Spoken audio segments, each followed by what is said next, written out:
Hi, and welcome to Jamie's 4.0 Garage.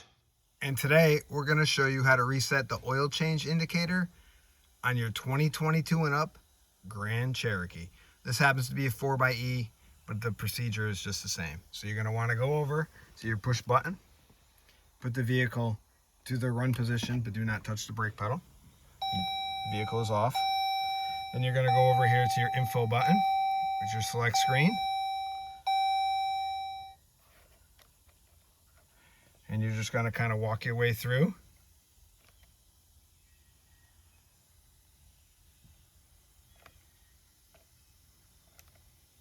Vehicle info. Oil change is at 53%. We just changed the oil. We're going to hold the OK button. And our oil change is reset. Plain and simple. We're just going to back on out of it.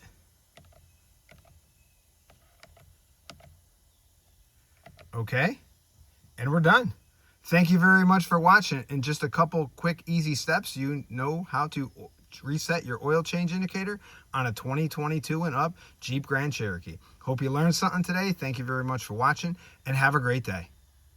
Jamie's 4.0 Garage.